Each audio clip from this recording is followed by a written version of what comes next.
ओम श्री साई नाथाय नमः। मेरे प्यारे बच्चे, दिन निकलते ही तुम्हारे मन में हजारों ऐसे सवाल उठते हैं कि तुम्हारा आज का दिन और आज का कार्य पूरा होगा या नहीं होगा, तुम्हें वो सब कुछ मिलेगा या नहीं मिलेगा। तो अपने आत्मविश्वास को बनाए रखने के लिए तुम जब मेरा नामस्मरण करते हो तो क्यों घबराते हो? मैं हर वक्त तुम्हारी बातों को सुनता हूँ।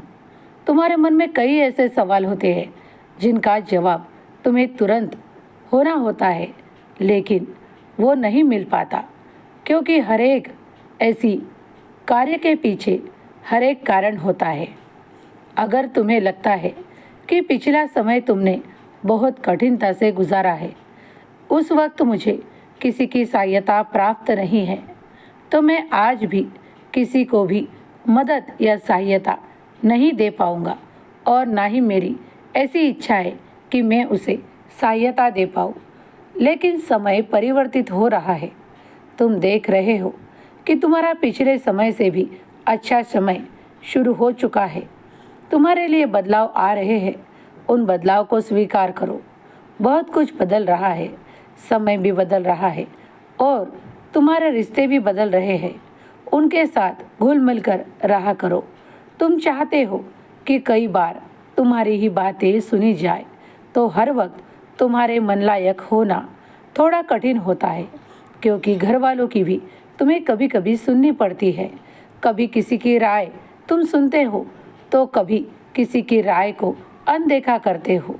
कभी मैं भी तुम्हें कुछ बताता हूँ तो तुम सुनते हो, कभी अनसुना करते हो।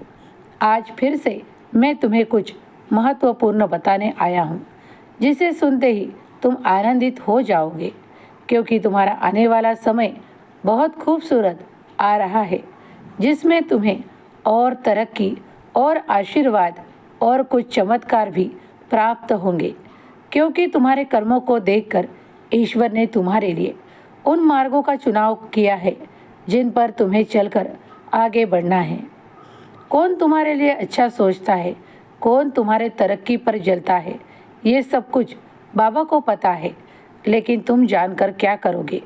अगर तुम्हें आगे बढ़ना है तो कोई भी तुम्हारे कार्य के बीच आए, फिर भी फिक्र मत करो, आगे बढ़ते चलो, क्योंकि मैं हर वक्त तुम्हें देख रहा हूँ कि तुम अपने परिश्रमों को जारी रख रहे हो। तुम ना अपनी तबीयत को संभालते हो, ना ही अपने खान पान को।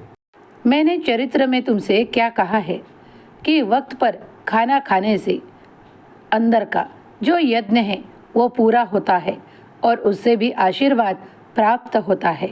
तो समय की कुछ ऐसी व्यवस्था करो कि तुम खाना समय पर खा पाओ।